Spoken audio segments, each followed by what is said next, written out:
Ethan and Nolan met at the club. "What's so urgent?" Ethan asked. "It's about the silence of the Forest restaurant in Picnic. Sandra's grandmother was scammed. She was lured into taking out loans. She agreed to disguised terms and exorbitant interest rates. It was known from the beginning that these loans couldn't be repaid on time. The predictable result was losing the property. The old woman was defrauded by scammers who benefited from a bank's complicity. All of it was done to steal the business. The problem is, these are professionals, dangerous ones. They're organized. And this is what they do for a living. The big surprise is that Sofia Rodrigo is part of this whole scheme to defraud Sandra. So what can we do? They're too powerful, and we won't be able to prove these things. We don't have any concrete evidence. Just information. A former employee of mine now works at the bank in Picnic. I helped him out during a difficult time in his life, and now he has a chance to show his gratitude. We'll think about it. As much as time allows us." Ethan stared blankly, trying to process all the information.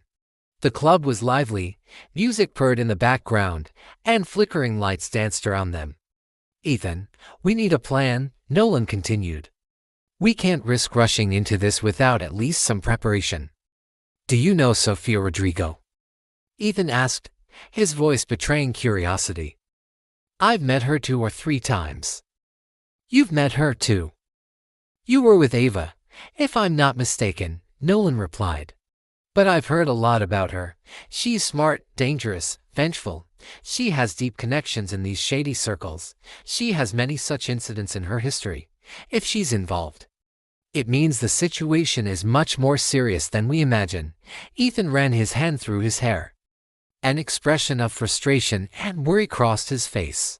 "All right, if we can't go to the authorities, we need to find evidence. What does your former employee know about this scheme?" "Secrets are well kept, but he told me Sofia was recently seen in Picnic at a discreet meeting in another restaurant in town. That might be a lead. But, Ethan, if we get involved, we might become targets." "All the better," Ethan said, a thin smile appearing on his face.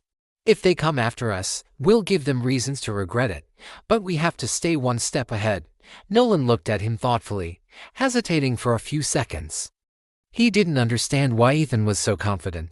"I have a friend who's a private investigator.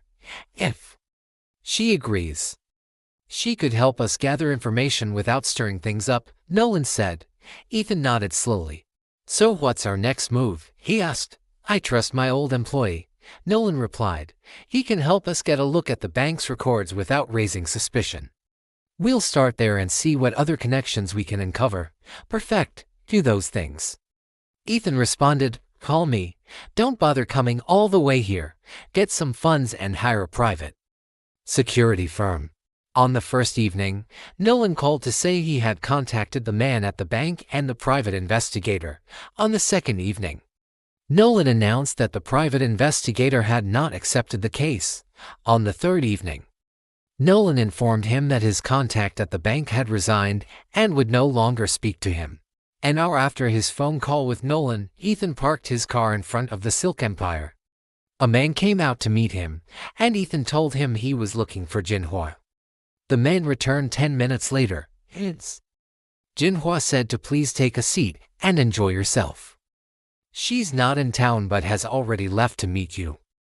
The drive will take 5 hours, said the man, who placed a hotel room key on the table. After having a few glasses of whiskey and declining offers from 2 women, Ethan went up to his room.